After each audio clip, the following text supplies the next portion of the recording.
King Charles III and his wife, Queen Camilla, held a reception with members of the Kenyan diaspora at Buckingham Palace prior to the state visit to the East African country.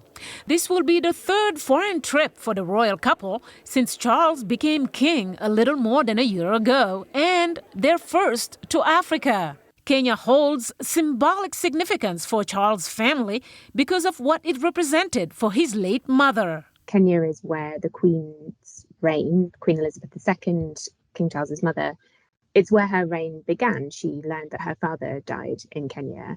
And somewhat conversely, although the post-independence period has had its ups and downs, the UK and Kenya have maintained some very close ties. Olivia O'Sullivan says there are many shared priorities between the two governments. There are ties between their militaries. They share military training on occasion. There's more recently, the UK has kind of sought to position itself as a bit of a leader in tackling climate change, particularly the last COP, which the UK hosted in Glasgow.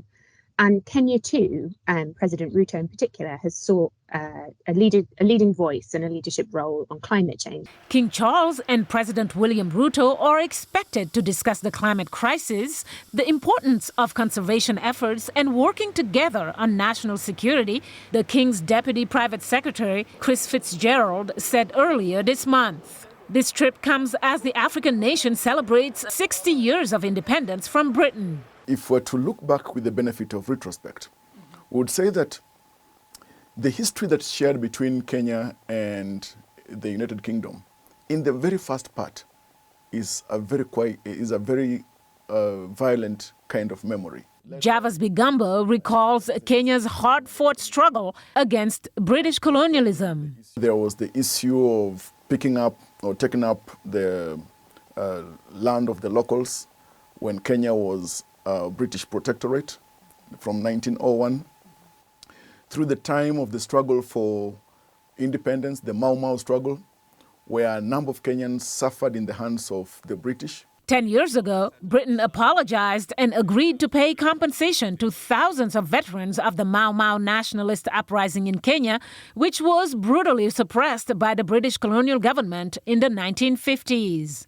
The Kenya Human Rights Commission estimated that 90,000 Kenyans were killed and 160,000 detained. In Kenya, Mau Mau veterans and campaigners welcomed the apology at the time, but said the compensation of about $3,500 per victim was not enough for the pain, suffering, and long-term effects the community endured. King Charles will spend 4 days in Kenya, 2 in Nairobi and 2 in the coastal city of Mombasa. While in Nairobi, he'll meet with President Ruto, toward Uhuru Gardens, and attend a banquet at the State House, among many other planned activities. Mariama Diallo, VOA News, Nairobi.